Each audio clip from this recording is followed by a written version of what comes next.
Greetings, Moonlight Citizens. This is your man on the moon, the Moonlight King, swinging in from the sky to bring you this episode of Moonlight Kingdom Podcast, where we will discuss anything and everything Spiderman Brand New Day. That's right, folks. We recorded this back in September when the movie came out, and we was holding on to it until we could get the non-spoiler version out, and we did. That one's on TikTok. You'll have to look into that one. Anyway, this is the spoiler version of all of our thoughts on Spider-Man Brand New Day. So, kick back, relax, and get ready as we count down in 3, 2, 1. There are laws against kidnapping people and experimenting on them. Human rights violations, but it's damage control. You'd have to assume that they have some sort of leeway with the government and shit in what they do, because it's not like regular NYPD can handle mutants. That's what I'm saying. So, what kind of repercussion will Metzger actually get? Okay, cool, he did these things, but what's gonna happen to him? The fucking raft. What's gonna happen? Yeah, but the raft is a super villain. It's a superhuman prison. It's a prison for superpowered people. They wouldn't send ordinary people to the raft. I mean, true, but where else do you put him? Just jail? Yeah, just regular jail. I mean, probably a short stint in kind of minimum. An important figure. Yeah, that's the thing. When you have a dude who knows everybody's secrets, you're not gonna stick him in maximum security. You don't want him. That's the thing. Yeah. If he's gonna take the fall, he's gonna take it, and he's gonna grab a lot of people. Yeah. On the way to hell. So it's likely. I mean, it's likely they were okay. Make it valid. Yeah. Very well. It's probably he's the case. Definitely the person who would have an immediate angle to gain. Because with Sentry, yeah, she was basically doing the same thing.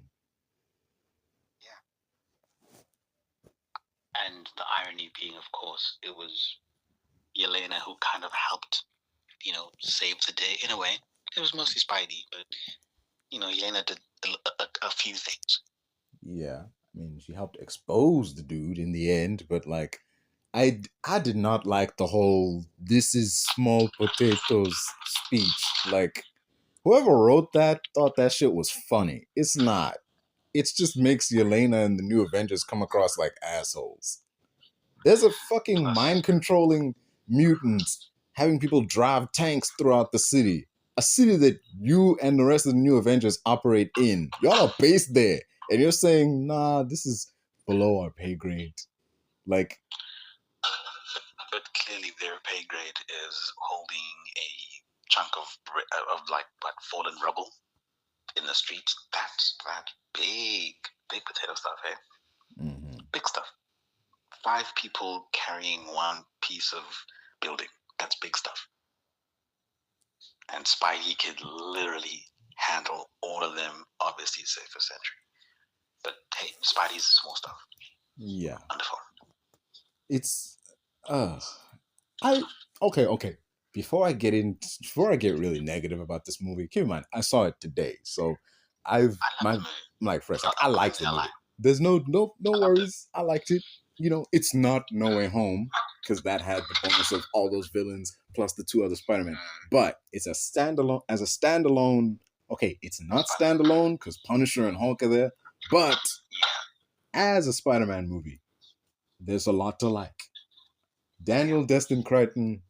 Is it Cretton? Okay. Daniel Destin, I'll just say. He's amazing. I'll give him that much. There were plenty of fight scenes where, especially in prison, when he was fighting the Hand, I'm like, that shit's straight out of Shang-Chi. When they were fighting on the scaffolding, that it's the same vibe. Yeah. Sorry, what was that? I'm saying it's got the same vibe to it. There's a lot to like. The fights are way more kinetic in a sense, because I like the fact that he actually takes a hit. He's not untouchable like previous movies. He gets messed up quite a bit, to the point where he needs to strategize. He can't just punch his way out of it. Pretty much the same as like he kind of tells Frank, you can't shoot your way out of this. It takes finesse. Oh yeah. Yeah. It was like also this is okay. You're talking to a guy who's a huge fan of the Punisher, whether it's the Punisher Max series or the Thomas Jane movie. I'm a big fan. So when I tell you that I really liked John Bernthal in this, especially after the shit show that was One Last Kill, I really do mean, man, this is what I'm talking about. This is what the Punisher should fucking be. This fucking guy. I mean, okay, this movie shows more than anything that John Bernthal's take on the Punisher, as R-rated and brutal as he is, can work in a PG-13 framework. Yeah. While still being the Punisher. He doesn't kill anybody. Okay, that's not true. That's not true. When he doesn't kill on camera. Yeah, he doesn't kill people on camera. Okay, yeah. And there were those two guards when he was being mind controlled by Jean, like they were like the first ones up front. Yeah. They did get shot. So exactly. That's that. You know, he'll half swear and then someone will stop him. And then he'll kill off screen. Yeah. It's not bad. There'll be like, the PG-13 swear words like bastard and shit every now and then. But Yeah. Oh, all this shit, Spidey, Yeah. That's the most they'll do.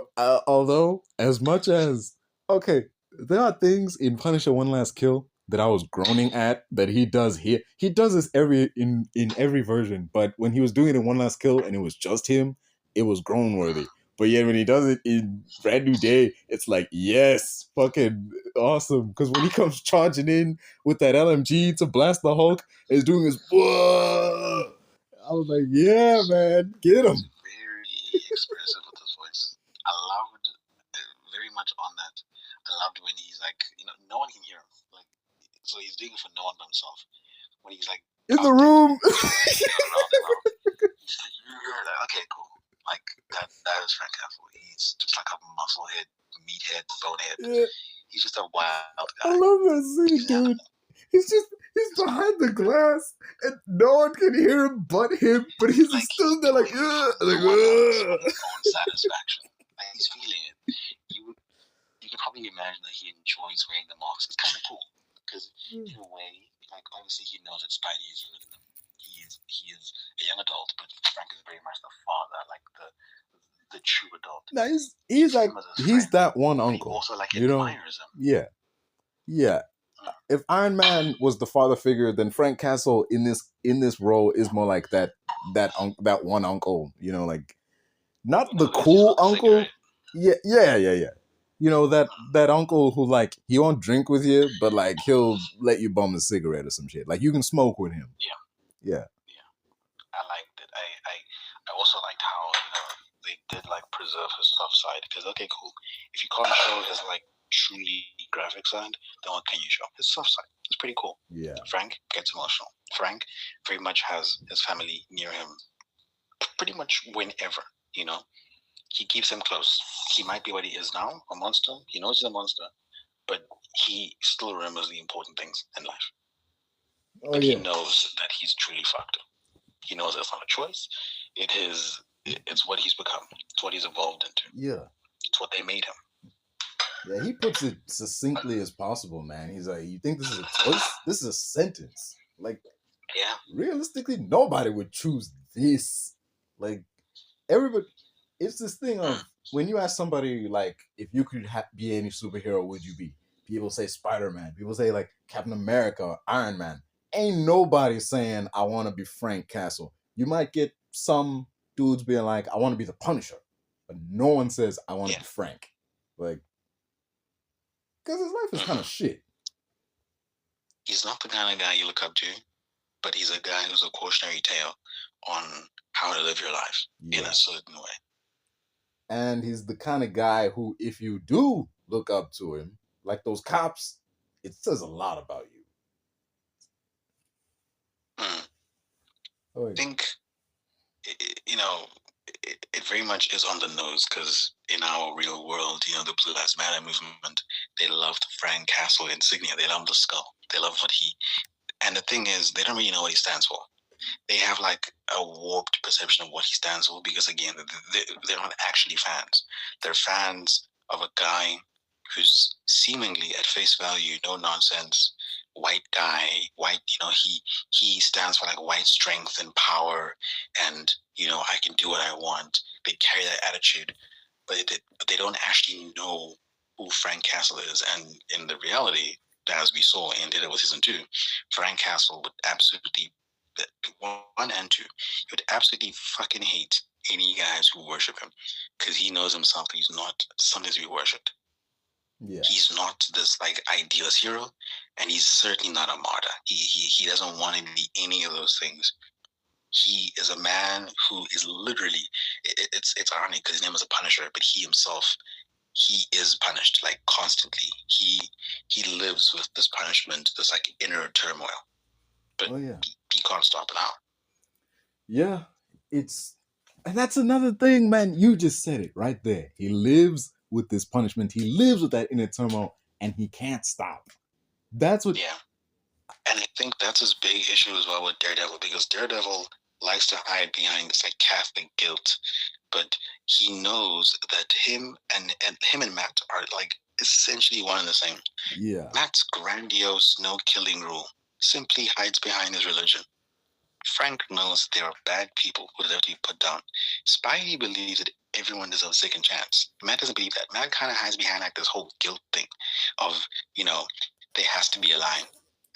And I think in that way, they fundamentally always butt heads, because Frank knows that his kind of level of grandstanding, it doesn't come from a place of earnestness. It comes from a place where he thinks he's superior to Frank because he doesn't pull the trigger or he doesn't make the killing blow. Yeah. But you know that they're the exact same guy. Matt constantly craves violence. He constantly craves the chaos that comes with it. He even said it himself, "You are one bad day away from becoming me." Yeah. And even season 1, episode 1, when he threw Bullseye off the roof, that was the one bad day. He wanted to kill him, motherfucker. He did not. Yeah. He was literally killing him. It just so happened that, obviously he survived. Somehow, I don't know, MCQ logic, whatever. But that is when he broke his no killing rule. He literally pushed the guy. He has some kind of brace in his back. Because originally, he's like enhanced of sorts. Yeah, because in the comics, it's explained, because the shit does happen in the comics. He does get thrown out a fucking window and he lands on a car and survives because he has like the special brace. In the comics, it's vibranium, which, okay, makes sense. It absorbs the impact. But this doesn't make sense. How the fuck would he get vibranium? Knowing what we know about the Wakandans and how rare it is to find vibranium outside America. So, outside of Wakanda. So, it's clearly not vibranium, but it's, clearly something strong enough to survive, like falling 4 stories. Yeah, clearly. I mean, look at Sam Wilson, holding a fucking jet punch and stuff like that. Like, he be doing things that should absolutely eviscerate the human form. But, he's wearing a woven suit, so I guess he's, like, pretty strong, artificially, that is. It's like a super duper exoskeleton bullshit. Like, what the fuck? Yeah. Sam Wilson in Captain America Brave New World, as much as I love the movie I've stated before, I don't love that movie. I love the third act when the Red Hulk shows up. That part I enjoy. The rest of it is trying way too hard to be Captain America and the Winter Soldier. Way too fucking hard. There's too many similarities to that movie for you to just be like, oh yeah, we're trying to, capture the spirit of Captain America. No, you're just jacking the movie, man. You're just copying the movie off rip. Yeah. But yeah, back to Brand New Day. With regards to like Frank and Daredevil, their relationship is way different than the Punisher and Spider-Man. Yeah. And it's not like, because people were worried once, the announcements got out that Frank Castle was going to be in the movie. People thought, oh, this is going to be Spidey's new father figure, because in every movie up until now, he's had a father figure of some kind. Exactly. He's like, oh, Mr. Stark, some shit like that, but it's going to be with the Punisher. Stark, Quentin Beck, other Spideys, but not him. Yeah. But that wasn't the case at all. He wasn't like following his lead or trying to impress him. You know, He wasn't giving him advice. He wasn't talking down to him. It was clear that they had prior meetups, but the fact that those, you know how fucked the fucking MCU is. The state of the MCU is fucked because the Punisher and Spider-Man met and became friends off screen. The very people apparently wanted like a deleted scene or like in a new season of whatever. The Staten Island incident. What is that? What happened? He saved his life. He thought it was this. That was like what actually went on in detail because they kind of spoke over each other. It was really hard to decipher. Yeah, and it's not like you can like rewind implicitly, you know, unless you watch like a HD cam rip whatever and try to listen again about what they were talking about.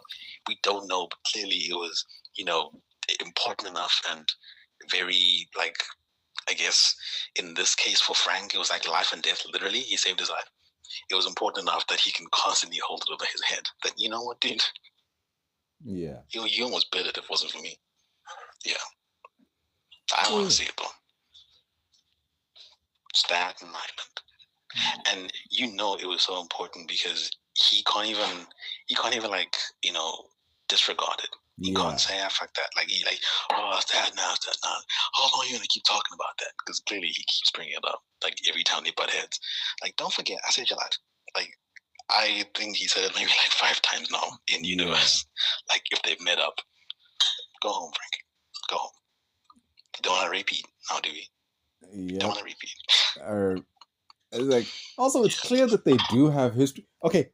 Normally, I hate when movies do this. When movies try to create history between two characters who are clearly just met in this movie, and they refer to incidents that we haven't seen, like in Star Wars with it was Attack of the Clones. It was Anakin and Obi-Wan, and they were like, and Obi-Wan was like, "Oh, remember that? Like that time I rescued you from that nest of whatever." And Anakin was like, "No, Master, I rescued you." It's like, oh, okay. This banter doesn't really hit because we haven't seen it. We haven't seen it. Also, we just met you two. Or this version of Anakin. We just met this nigga. First outing. Yeah. Like, at least respect us by speaking about things that we can see. Current events, at least. Yeah. Respect us long enough to show us that. And then you can speak about good old times. But don't just hit us with good old times and expect us to feel something. You can't expect that. That's not a shortcut to make us love and so much history. No, fuck that. Yeah, I think and another example would be in Batman Brave and the Bold, you had Batman and Green Arrow bantering back and forth about. It was this episode of the show where they had to race for Mongol, or else, like, you know, if you refused to race, your city would be destroyed or some shit. And they were like, just like Monte Carlo. And Green Arrow would get mad, and it's like, oh no, this isn't going to be like that. And it's like, the whole episode, thinking, what the fuck happened in Monte Carlo? Like, a very similar thing as well in the actual MCU now is like Budapest. Budapest. Shit. Okay. That shit, man. Like, okay, Budapest, what the fuck? Yeah. We never even saw Budapest. Yeah. Even a Black Widow, they were talking about it, but still we don't see that was the perfect opportunity right fucking there. Call up Jeremy Renner, say, hey man, can you come in, do a quick cameo so we can show what the fuck happened in Budapest that you keep bringing up? Throw you $1 million for your trouble, 40 minutes of filming. Just show us a scene in maybe it's like 1995. You know, maybe it's like she just graduated. It seems to be like he saved her life because she was inexperienced and she was like, I guess, a beginner Black Widow. Because she just left. Because she was leaving. Yeah, she was leaving to join S.H.I.E.L.D. So it was way back. So plus, it's the fact that we never got to see that is some bullshit. Because they brought up like twice. In like Avengers where he was like, oh, this is way different than Budapest, isn't it?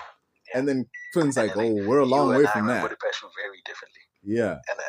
He's like, you and I remember Budapest very differently. And in Endgame, he was like, we're a long way from Budapest, aren't we? Like, exactly. Like, come on. Don't feed us this just to blue balls us. We've been waiting for like 10 years for this shit. Honor us. Give us something. The closest we got was a tic-tac. They showed like, this is where me and Clint hid from the police. And they showed like this tic-tac-toe game that they were playing. Yeah, I'm like, is this it? They were like etching in the ground. Like, okay. This is it? This is all we get? Not enough. Like, you mean to tell me that these two adults hiding from the police had time to sit here and play tic-tac-toe? Exactly. Wow. Okay. Like, whatever. Okay. Okay, Marvel. But yeah, I like Brand New Day. The action is... This movie is... The swinging is insane. Yeah. There was a scene right when, like we see Spidey's first dynamic with the cops. And he's like, oh no, I'm just what did he say? He's like, I'm just a guy, like you guys are professionals. I'm just a guy who's something. And as he spoke the last sentence, it was so smooth. He turned around and immediately jumped and caught a building and like swung off. It was so fluid. It was beautiful. You guys are the real, professionals. I'm just a help out. Like he said something like that. And to be fair, he's been doing that since Far From Home, so it makes sense. He is. It would have been better though if they'd introduced, if the cop that he had a connection with was a cop that we'd seen throughout the franchise instead of a new character. Like, she came across like Montoya from Birds of Prey. She's in the Marvel universe and stuff. She's in the Spider-Man game. Yeah. But we don't really know her for real. Yeah. She's Japanese in the Spider-Man game, but, well, that's... Exactly. Yeah. You know what would have been interesting? If this was Silver Sable. Could have given the fans, comic book fans, a bone. Make this Silver Sable and she's got the rapport with Spider-Man. Dude. Not a single J. Jonah. Yeah, what the fuck was he? Mr. Negative. Dude, what the fuck was he? Why was he such a focal point in the third one and then nothing here? Like I thought he was like at the very least a comedic guy. Like, okay, he's here in the universe. Don't expect much from him, but he's here. He'll give Peter a job. He's gonna be like the mainstay J. Jonah Jameson, character. He's gonna fulfill what we know him to be. Like kind of crucial to, integral to. But obviously Peter has no job. We don't know how he finances his computers I'm assuming the city gave him some cash. Like, thank you, Spider-Man. Well, like with that key to the city stuff? Yeah, because like how else is he gonna buy like high-tech computers, with like big-ass RAM and a treadmill? Okay, cool. His apartment, it's an asbestos-ridden shithole. That's fine. But how is he affording anything else that pertains? How is he affording rent? Can't forget rent. Okay. Rent, the important thing. Dude. Also, no landlord. Mr. Ditkovich. Yeah. Whatever. Random landlord. I mean, okay. Cool. We can just guess that Mr. Ditkovich was a Raimiism. Okay, that's fine. No sense trying to recreate that. But you couldn't at least give us Jonah, who you've established exists in the universe? Yeah. Like, you could throw us a bone as Marvel fans and give us some, funny continuity, some funny cross-continuity. Because, they tried with J. Jonah. I will say, though, with J. Jonah, I was very disappointed when he came with the bald spot. Yeah. But, cool. JK did explain they had no time to fashion a wig in time, but, still, man. Wear a fedora. They could have fixed that. They could have fixed that here. They could have, but still nothing. I'm assuming at this point, JK is just simply too expensive. I mean, he is an A-lister for all intents and purposes. And right now, he's Nolan Grayson. Yeah. So he's probably busy. Invincible and all that. There's no reason to get him for 2 minutes. Yeah, but still rough. They could have thrown in a Daily Bugle headline or something. They could have. Because Spider-Man keeps making the press. He keeps saving the day. And the one time, generic news network. Yeah, the one time he could have had. Remember when he beat up Scorpion? He threw him into a cop car, and a cop got hurt. Yeah, I was thinking great. This is a perfect time for J. Jonah to pop up and say, "I told you he was a menace. He hurt cops." Perfect slander material, and no one slandered him. Everyone forgave him. Oh, Spidey's burned out. Spidey's stressed. Spidey on himself. No, nigga, where is JJJ? Give us the He almost killed somebody. That cop was fucked up.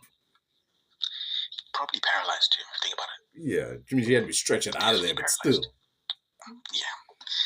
I don't know, man. Also, that's another thing. Okay, yeah, that cop who got hit by a scorpion is fucked up. What about Scorpion, man? You got thrown into a path of an oncoming car. Like, I know that armor shields him, but damn.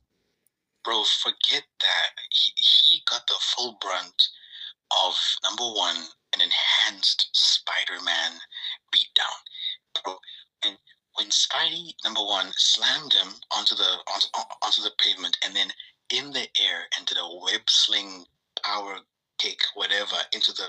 Fucking jumped on him. He stomped his ass into the dirt. He's literally gonna break through his whole body. Like, what do you mean you're gonna slam me on the ground, jump up in the air, fucking web sling the floor, and slingshot your back and slingshot yourself back onto me? Are you trying to kill me? What the fuck is wrong with you? We literally saw how strong he became.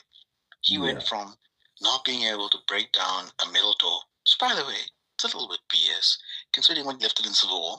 What he lifted. Spider-Man's strength was very much like a scaling, very much. It's a scaling issue. It depends on the writer. Yeah. Exactly. I will say, Justin tried. He really did. And again, I enjoyed the movie, but in certain scenes, Spidey did feel particularly weak, especially when facing a hand, because their hand are like humans. Yeah. It's just like they're like trained ninjas, but still. Yeah, it's like 4 Daredevils and 2 Shang-Chi's. Like, okay, it's cool. They're very formidable. But, like, if that is the hand that Matt was supposedly beefing with in Netflix, there's no way Matt ever could have won. There's no way. If Spidey was getting the work, what about Matt? Bro, they're killing Matt. What are you talking about? No wonder it took Spidey to stop them, because how would Matt have dealt with that? Matt, please. Hell no. Those guys were fucking super soldiers. That was ridiculous. Yeah, running up the walls and shit. Bouncing and hanging in the air like fucking some Crouching Tiger shit, man. What the hell? That one nigga, when Peter had to escape upwards, he chased him up the wall. Yeah. He ran sideways. What are we talking about?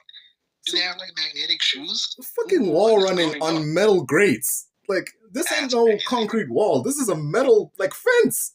Like, and he's just wall running that motherfucker. Not even Batman can do that. I do not care. Yeah. Like, come on. It's ridiculous. But again, I loved it. But now Peter went from barely being able to put a dent in the middle door to just not only kicking it down, but kicking it down and flying into the next room with it. Yeah. That's how much of a boost he got. That was ridiculous. Yeah. That was ridiculous. It shows that... Now, granted. Yeah.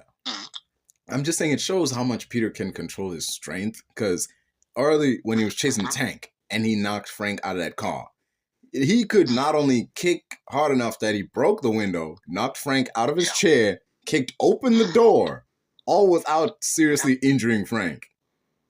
Exactly. I think, like, what we see, I mean, now I will say, people on Reddit complain about this. When Frank shot Peter with the sniper, the thing is, right, that bullet, it's the size of... It's massive. 3 human adult NBA player thumbs. It's huge. Yep. That same bullet has the ballistic power to literally explode a human body. There's like a video on YouTube of that same gun that Frank used. It exploded like a silicon torso, the one that they made to like be exactly like a human. It blew it up. So the fact that Peter survived, got like piercing damage, man, it's cool. It makes sense. It tracks. It's not too preposterous. The fact that his body's even still intact alone is impressive. Because that would eviscerate a human body. It would blow you up worse than a fucking pit bull attack from 3 of them. So okay, it's cool. He survived. Jeangrey, I mean, we all saw that coming. Okay. Dude, let me. Once it leaked that, they're fighting a telepath of some sort, and sadiesink was cast, it's a wrap. We all know who this is. This can't be anyone else. The quintessential redhead in all of comics. Come on.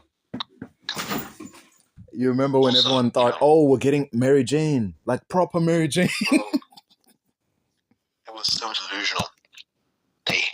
like MJ so much. It's ridiculous. Dude, Crazy. I respect Even though that she was man. I remember she was Jean Grey and Scott's daughter, Rachel Summers from the future. But like, why? Why should be from the future? What point? Why is she in the modern day? Like, people were really trying to explain hoops, trying to say it's not Jean Grey.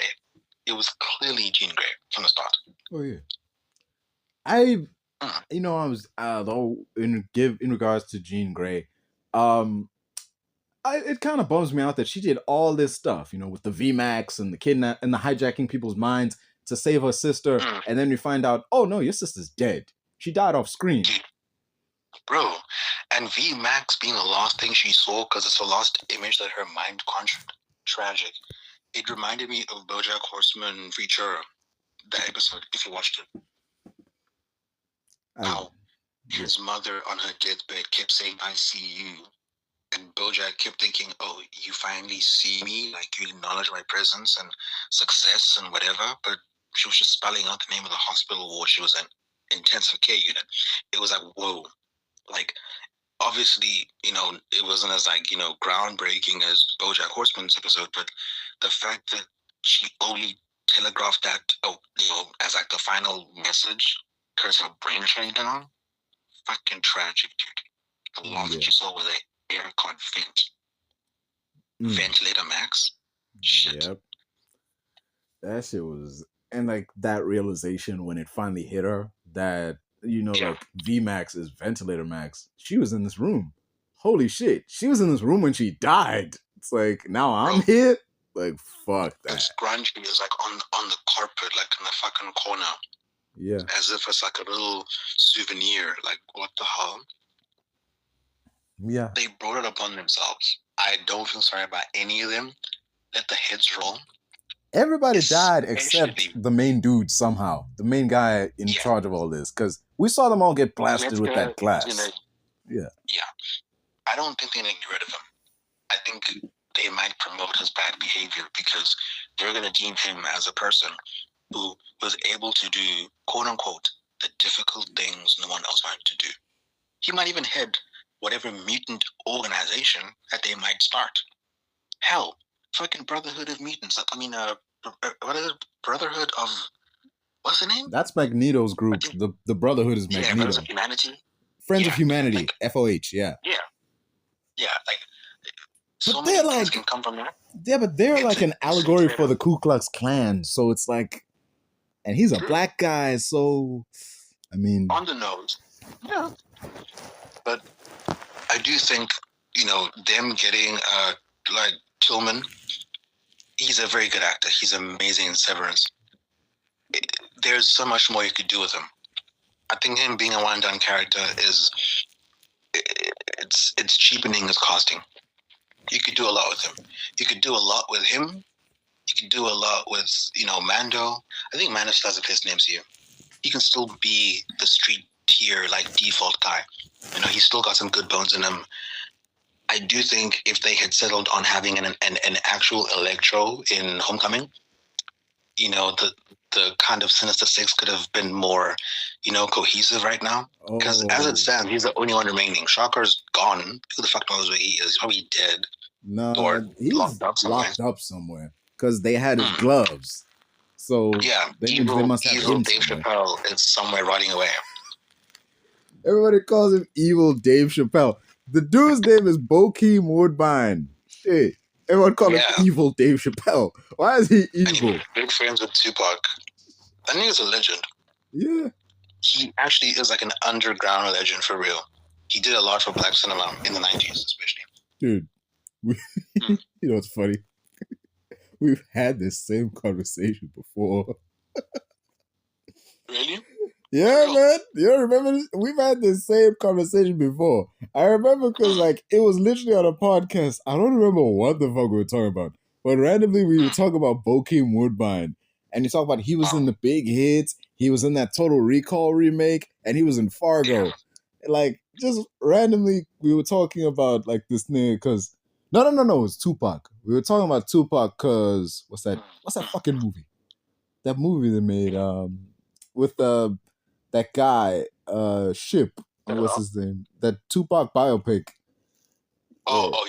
Yeah. It was around, and we were talking about it, and you brought up this picture of Tupac, and he was in it, and we were like, oh shit, this guy knew Tupac, and like he's like, this name actor now, and it was a big fucking deal. Like we basically gave him his props. He was also in like Ghostbusters Afterlife. Yeah. But yeah, he's a really good character actor. Oh yeah, no doubt. Tremendous character actor. Yeah.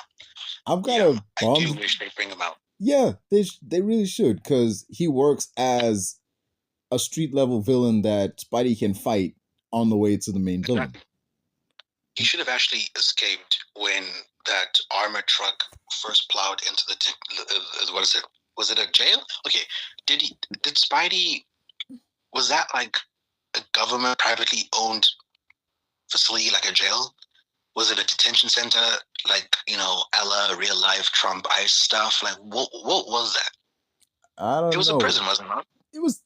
Yeah, the building with a tank crash. Because it seems to be owned by damage control, which is kind of, again, it calls upon the certain human rights violations. Because why would like a private governmental organization own an entire prison? Like imagine if ICE like graduated into full on like skyscraper prisons. Again, in lieu of internment camps, which is arguably worse because human violations. But like, who is letting this shit fly? Is it Val? Is it Ross? Like, who is allowing all of this? This is crazy. I'd argue this was something that was instituted while Ritson was president, because this building seems to have been here a while. Yeah, true. Yeah. Because it's like one of many. Right, yeah. So, what with the damage control having the power it has, it's not exactly a surprise, because even in Miss Marvel, we saw them like putting the boots to people. Yeah. So yeah, it's so crazy to me that this is like still, it's Tony's fault. Like Tony created damage control, but it basically became this thing that even he could not create. Like even he couldn't stop it. Yeah. Like it became a monster that it's pretty much. I mean, if you think about it, you can't even say that it became a shell of its former self. No, it's exactly what it was created to be. Yeah. Clean up messes at whatever means necessary and learn from them. That's always what it was from the start. Yeah. It just kind of shows that Tony sometimes, when he tries to help, a lot of the time he makes things worse by, putting his hand in whatever mess that might happen. Yeah. It's crazy. It's definitely grown beyond its initially intended purpose of just cleaning up the aftermath of the Avengers battles, but like now that thing is the existence of damage control and them peacefully coexisting with masked vigilantes kind of okay, I'm glad to see that for a change. Normally when a government entity like this exists to clean up these kind of disasters, they try to arrest the heroes as well, like in fucking Transformers with the Transformer response team or whatever. They would attack the Autobots as well, which is fucking stupid. That never made sense. But yeah, in this case that they're working with the heroes, I'll applaud that. The scene where, we see Spider-Man taking on the Hulk, I enjoyed that scene, man. Like when how did you feel about Savagehulk coming back? He was there, and when he did finally come back and he got way bigger, like, yes, for the first time, we see Mark Ruffalo get bigger as he gets mad. Yes, finally. His hand. It was covering his whole fucking head. Body. It was like Peter was wearing a hoodie. He was wearing a Hulk hoodie, and this Hulk hand. It was so huge. Like he is probably 12 feet tall at that movie point. At that point in the movie, yeah. He is the biggest he's ever been. He's probably almost as big, probably just about as big, maybe a little bit smaller than his like original 2003 movie, like version. Yeah, but that guy was wide. That version was more wide. He was wide. He was a wide boy. What I love about this one is that he's shredded, dude. He's so freaking shredded. He's vascular. His veins are popping. He's just muscles are like just bubbling and contorting. He's a mass monster fueled by rage, but he does have logic because there's a part in there that kind of remembers Peter. Which doesn't make sense. I don't know why.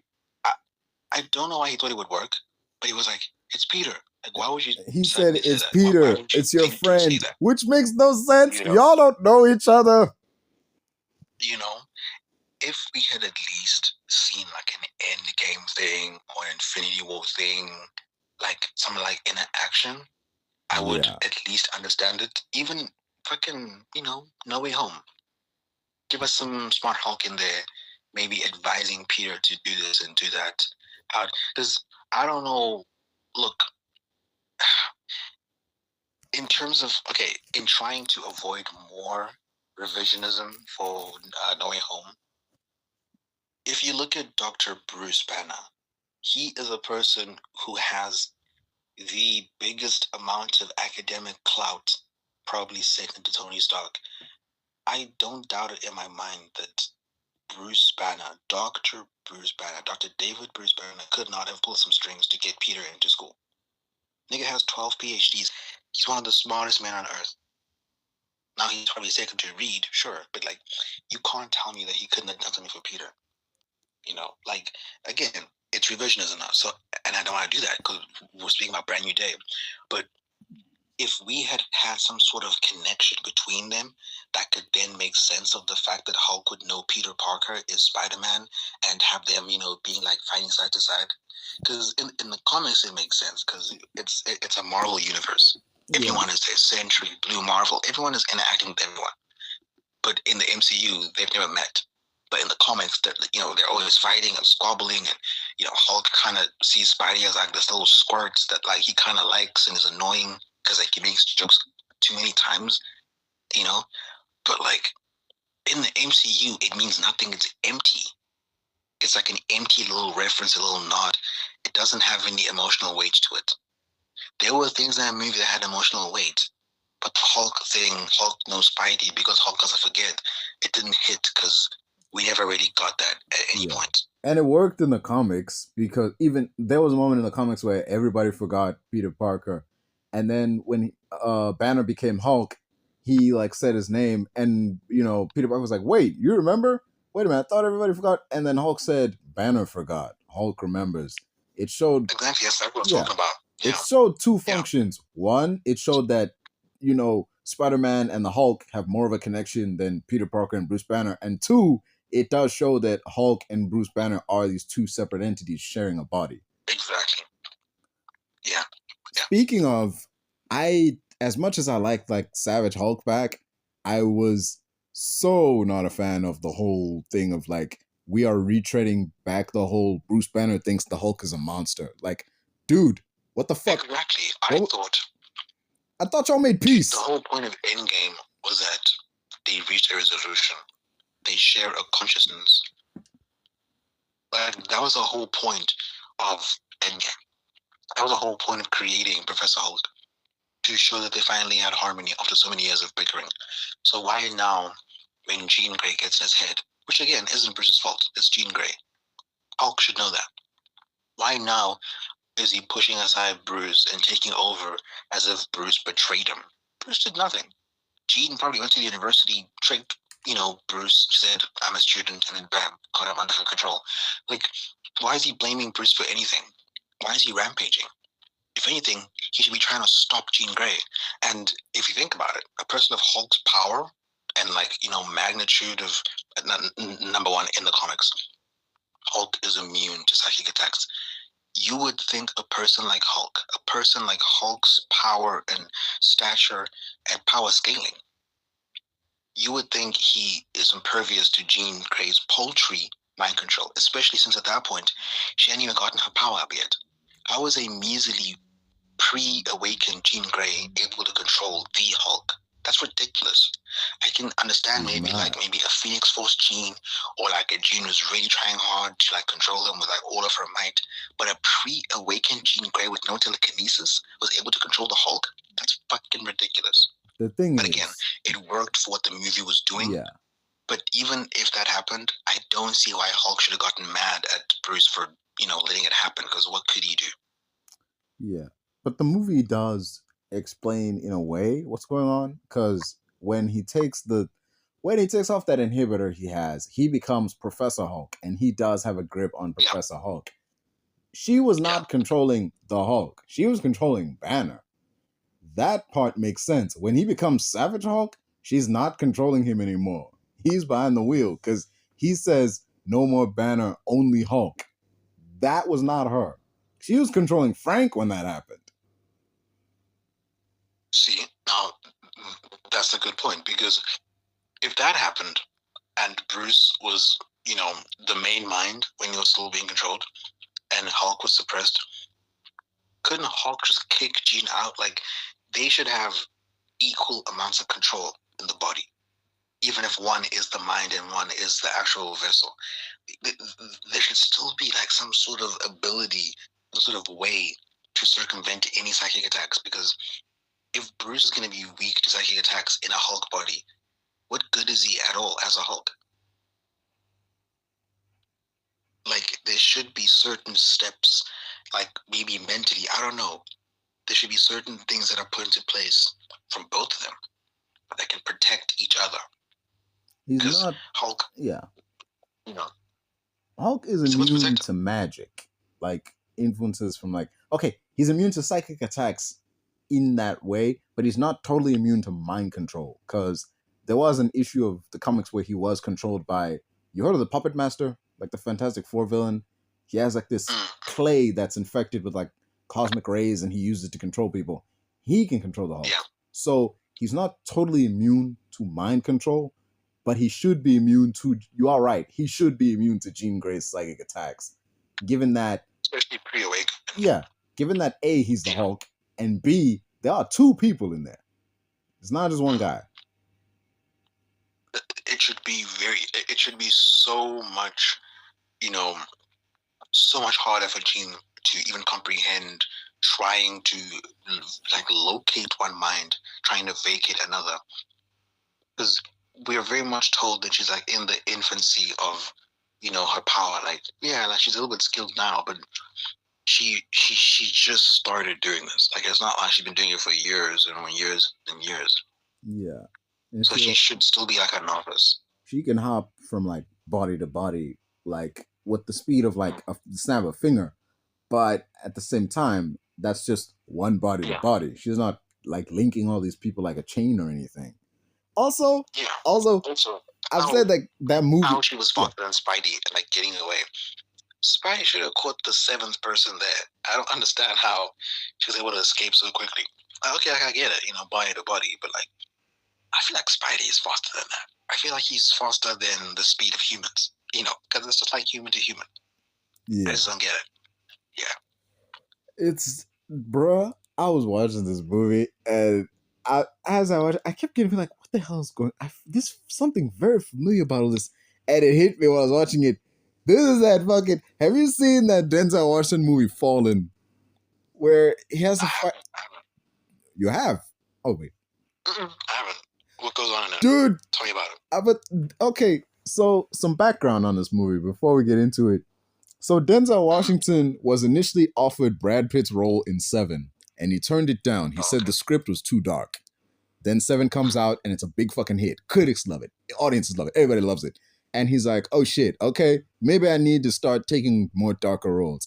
Lo and behold, the same guy who wrote Seven wrote another script. It's called Fallen. It's about this detective who has to go up against a demon that is possessing people and making them commit crimes. And this fucking demon can hop from body to body and is messing with the detective because the detective is the one guy he can't possess. This is literally the same film. The fuck? And funny enough, right? Everyone initially, I remember, dude, there were 15 visitors on YouTube. In the trailer, there's very special care and attention shown in showing this black character speaking to Spider-Man.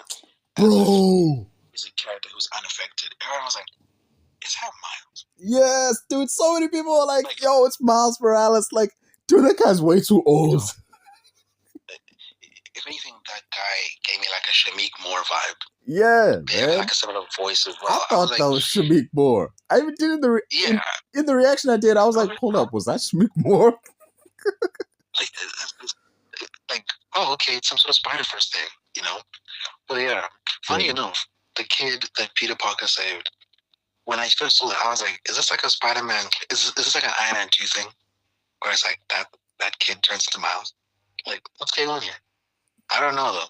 It very much likely isn't. If anything, it might be a nod to like Iron Man 2 saving a little boy, wearing a Spider-Man outfit, saving a little boy wearing an Iron Man outfit. Yeah, cool. But I don't think it's Miles. I think it's the kid who likes Spider-Man. Yeah. Plus, he'd be kind of too young to be Miles because at the very least, Peter Parker is now like, what, 20, 23, 24? Because they're done with university. Yes, they were signed for 5 years, but he's still the age that he is. At the very least, Miles would be like 10, 11, maybe even like 12 years old, you know? And Peter Parker is like the young adult character who, when Miles is like 16, Peter is like in his late 20s, then he kind of transfers over the mantle. But at the same time, obviously, you know, Miles, where he came from, the Ultimate Universe, he didn't really transfer, he died. So it wasn't really like a real organic transferring them, because how do you transfer a mantle at the age of 30?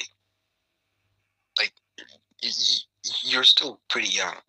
Like, I doubt there's a very slim chance that Peter Parker is going to have Parker Industries in the MCU or the Sonyverse at this point.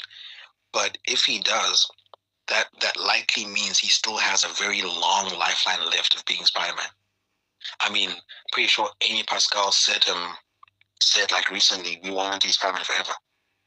Okay, it is a hyperbole, cool, but like, I do think Tom has maybe 2 more movies out of him, and then he's done. You know, I don't think he's too old yet to be at a stage where he can pass a mantle off before he's even reached the age of 30. I do think we're going to see a lot more Spider-Man centered stories that like show his adult life. Also, we now have like an MCU equivalent of Paul. We have a Paul. This is Indian dude. So we're still going to get like those kinds of stories. I definitely think the next review is going to have like a resolution where maybe Angel remembers, or maybe that's done. Maybe they'll never come back. And maybe what they want now is for MJ to fall in love with Peter all over again. Nah. Cool. That could be the case. She was with that guy. We never see that guy again. He's in one scene and then poof. Everyone thought, oh, that's Paul. That's gotta be Paul. Because people are like, they talk shit about him. Yeah. The Punch's hideout. You know, so he's still gonna be a guy. He's still gonna be some kind of foil for Peter to get past. Dude. You know, win MJ's affection. Bro, man. The dudes were okay. I went to see the movie alone initially, ran into some people, and we all went to see the movie together. Yeah. Made a new friend, whatever. So we're sitting there, and the guys that I'm sitting with, the one dude was like, she was like, nah, she's gonna leave that guy. Like, it's not gonna work out. I said, like, we don't know that for sure. And they're like, nah, cause you know, she's dating Flash now. You see, like, I'm like, that ain't Flash. The fuck? Like, that dude. Okay, that dude was not Flash Thompson. I don't know who that fucking guy was, but that was not Flash Thompson. That was some dude. We see Flash's picture, but that's it. He would have been a better Flash than what we got. Yeah, man. Like, to this day, ever since Homecoming, I have said since 2016, I do not buy this dude as Flash Thompson. I do not buy this man one day becoming Agent Venom. Confident, being a bully. I don't buy him thinking he's superior to Peter. Like, he's shorter than Peter. Like, I don't buy this, like, he's like a domineering bully who physically, like, just overpowers Peter Parker in every, like Flash Thompson is very much, he's like Eddie Brock light. He's like, he's like Eddie Brock who's still in high school, you know? He's like the brooding, like, he is a Chad. Yeah. He's like that. I mean, nowadays he would be. Yeah. Yeah. Exactly. But, you know, again, that actor, he's a good actor in other stuff. No disrespect to him.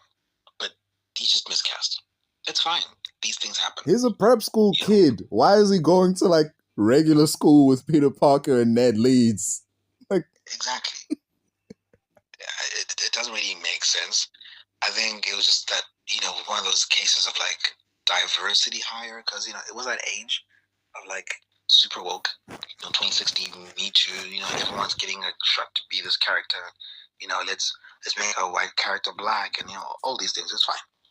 It was a diversity hire that lasted too long, but still, the actor, he deserves other roles, just not Flash Thompson. Thing is, even if you were gonna have a diverse casting for Flash, why couldn't he be a big dude? Yeah. There's nothing in Flash's story that says he has to be a white guy, but he does have to look like he can bully Peter Parker. Exactly. You could be like a 6'2" Dizzy King who plays football. Yeah. You need to be fucking like a 5'6" man. Yeah. It's fine. He could have made more. Yeah, man. He didn't have to be like a rugby player or nothing. He could have like a swimmer's body. He exactly. Just has to look like dominant. He needs to look like he can beat up Peter Parker. I still maintain that the Flash Thompson that we got in the Amazing movies. That was the best one. Fantastic costume. Fantastic. Like, Joe Manganiello tried. Yeah, ultimately, that is. He was just a guy. That was a grown ass man playing a teenager. Yeah. That guy had one of his kids was in some class. Yeah, he was a dad. Can't be a teenager. He was a baby daddy. Like, I don't know what he would do. But like, what we ended up getting, perfect. Yeah, that guy from Amazing Spider-Man was a great casting choice. Him, if he had become Agent Venom, I would have been like, yes, perfect. He's the great guy for the job. Even Joe Manganiello, man, he had the size. Let's just say that. He had the size to be Flash Thompson. He very well could have been like a variant, kind of, 20 years later, Agent Venom. It's cool. Very well could have been that. Yeah. Foresight. It's everything. Hindsight is everything. Foresight, very important. But sometimes you're at the whim of the casting director and the actual executive producer. So sometimes that lady gets some things wrong. Sometimes, a lot of times she does hit out of the ballpark. I don't know if you saw it recently, but it seems like one by one, like each X-Men is getting cast. They just cast Emma Frost. Pretty sure that they also did Rogue. That girl who's so popular lately, Odessa something, Zion, she lost out of the character to some other actress. So it's like, slowly they're building the X-Men. Announcement after announcement. We're probably going to expect Cyclops soon, I would imagine. But again, we can't hold our breaths because the important castings, the 3 important ones. Oh, I saw a rumor, by the way. I even took a screenshot. I'm going to put it in the group to create a discussion, but evidently, this is unverified. Jason Ackles is being eyed for Magneto. Apparently, but he's a top name right now. Jensen freaking Ackles. Supernatural. I mean, Jensen Ackles. Walker Texas Ranger. Jensen Ackles. Like Marvel's Rangers. Batman. Oh, fuck. No, I'm getting him confused with Jared Padalecki. Like, dude, no. Yeah. Different guy. I was wondering, like, what the fuck? No. He looks like a serial killer. I saw him in The Boys recently, like the last season. Scary stuff. Yeah. It's kind of unfortunate because it is very, very weird. But like, okay, I see Jensen Ackles. I see that, but like, let's get back to Jared Padalecki. You said he looks like a serial killer. I'm like, I mean, you ain't wrong. And you know what it is? He looks fine. His eyes are just sunken in because of the Botox. His fucking eyes, man. They look sinister as shit. It looks so creepy, man. Dude, like, I mentioned just now, like, he was on they rebooted Walker Texas Ranger, and he's playing the Chuck Norris role. I saw that poster, and I was like, really? This guy? Really? He's kind of scary as fuck. What the hell? I think he would benefit as well from like a haircut. I think you can't be like 50 with that kind of hair. Like, just, nah, man. Let's take it Haircut, no. Then he'd look like just another guy. Then he'd be just another guy at that point because it's not like, I guess, but it's better than looking like a creep show.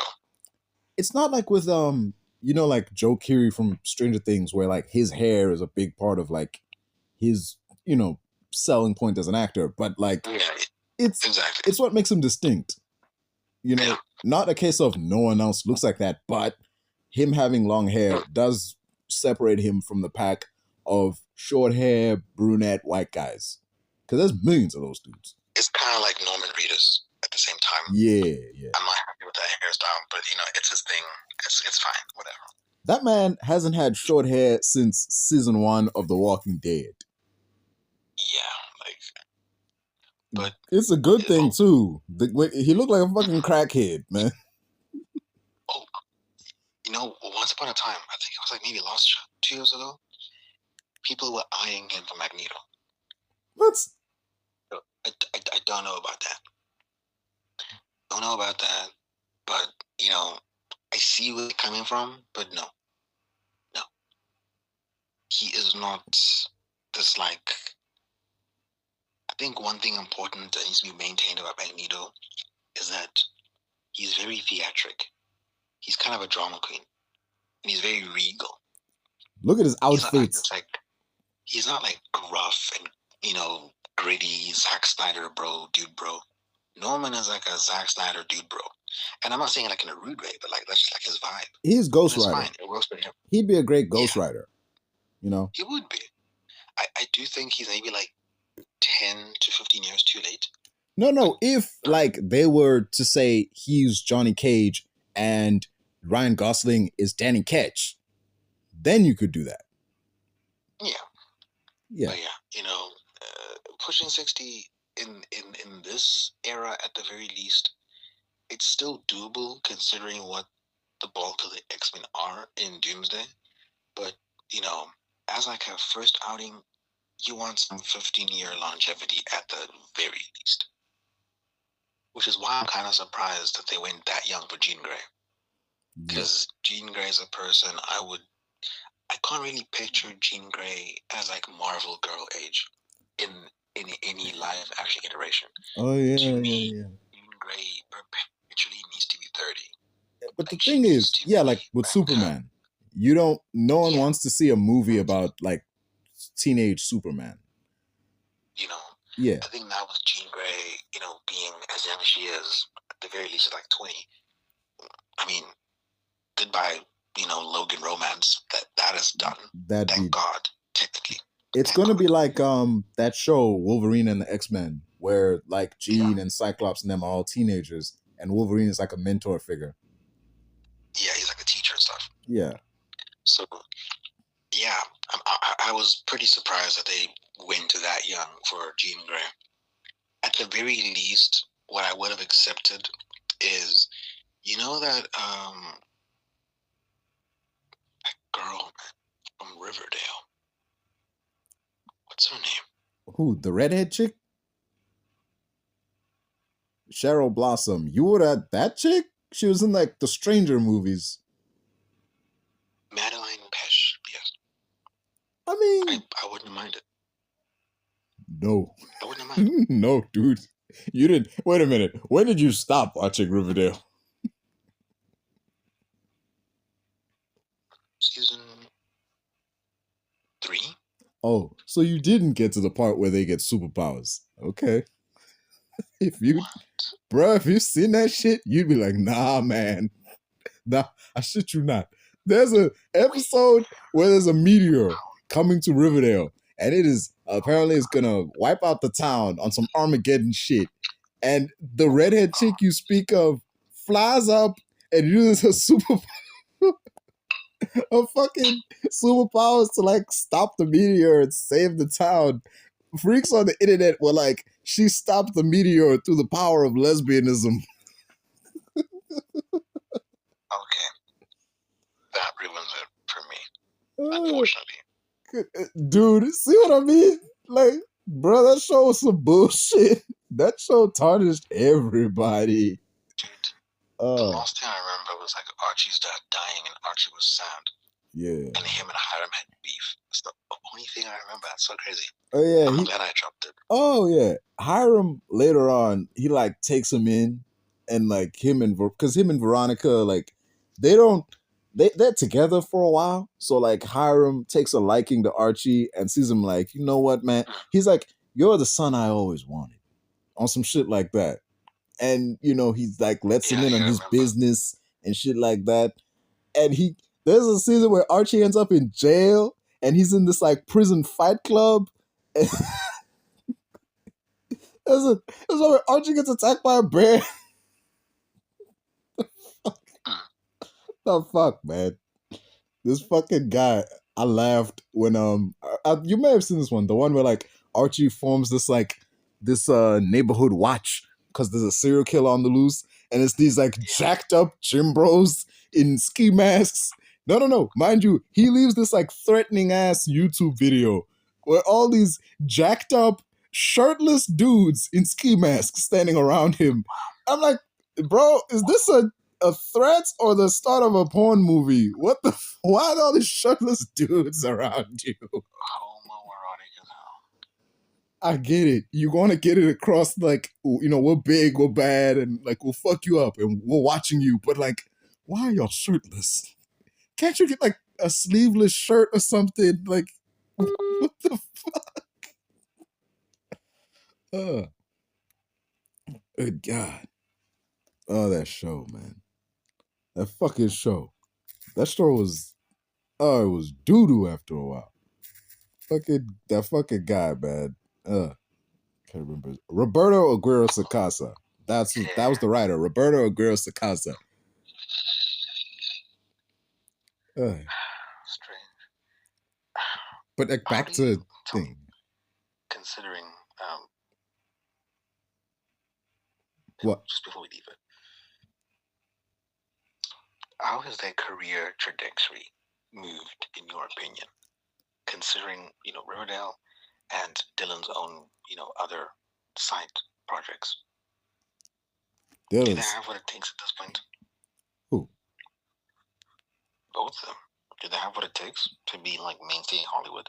Because I won't lie, but like Riverdale, he was kind of teetering into B-list actor. Like he's popular, but like B-list. I mean, he was like the internet's darling in like that first season, because there were generally like girls all over the place like thirsting over colesprouse because he was this brooding like loner type, and they really liked him when he played Jughead that way.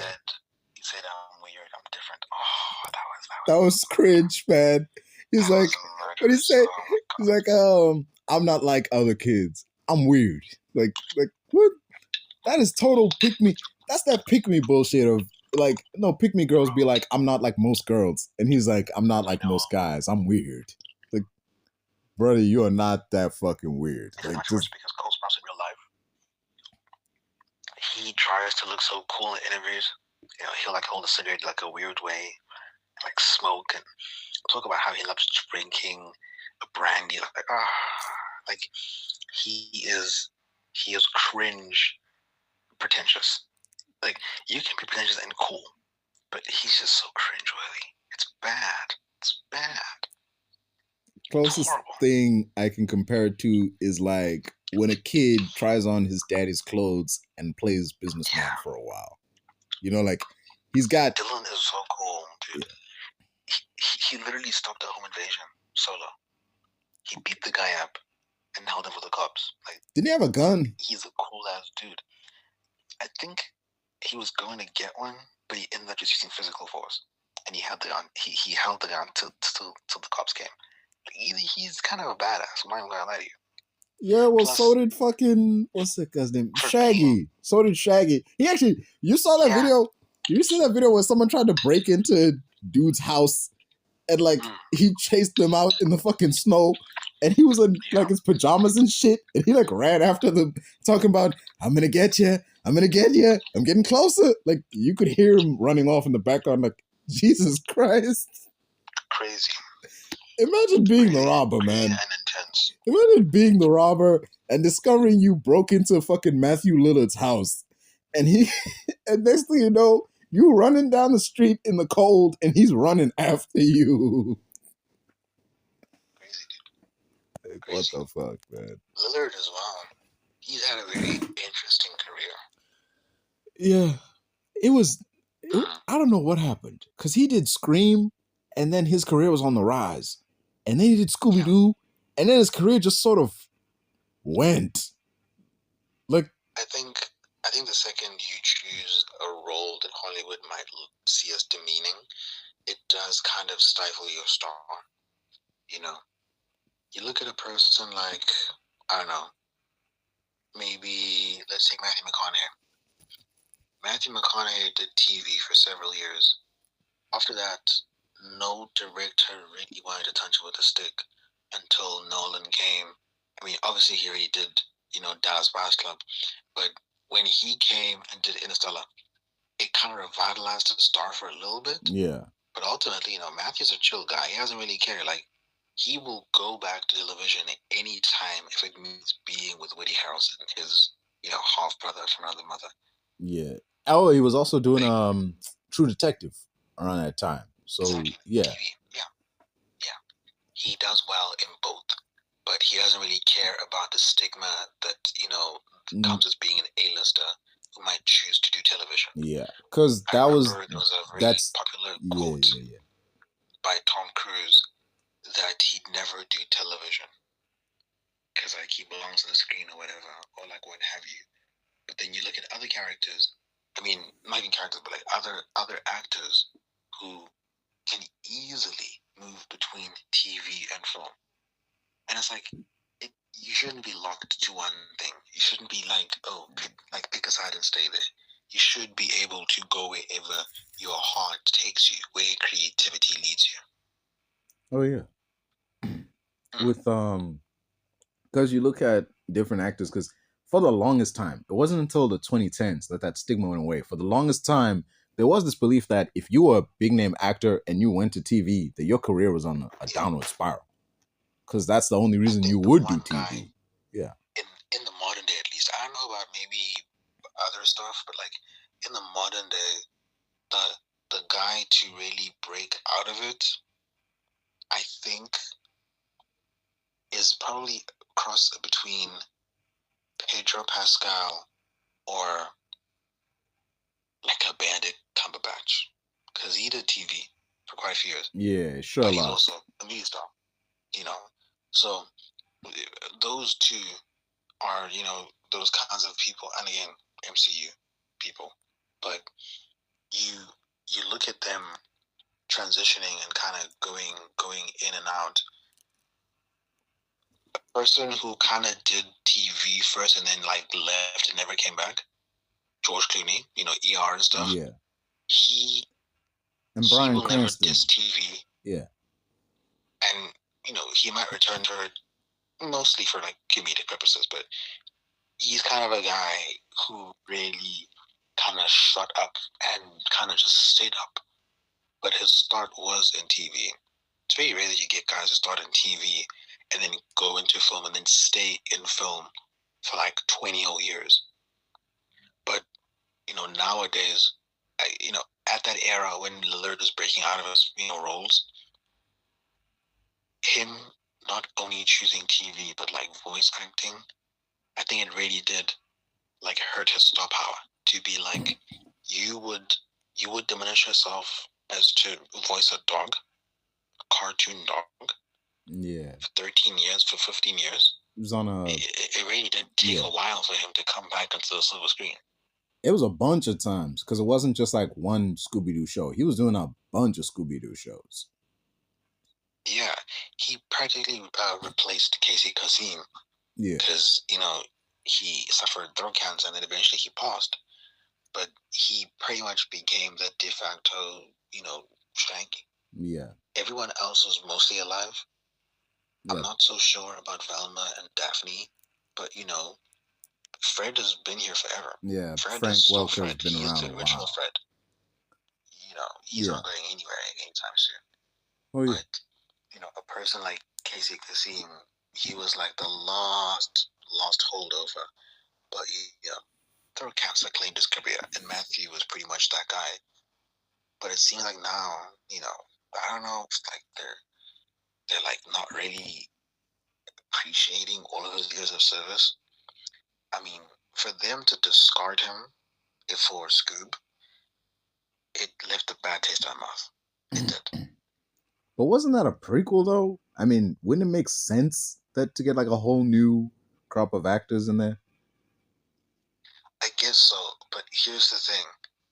At the very least, when actors are tossed into playing like young versions of their character, a lot of the time they get put a voice.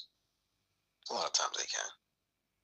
But I guess people were really offended considering that any single thing that was Scooby-Doo related, Matthew was a part of since like 2001. The fact that he was like not called back, people were like, "Oh, okay, that's very unfortunate and pretty much indicative of like studio interference and But when you look at, did you ever watch who's that girl, Mindy Kaling's show?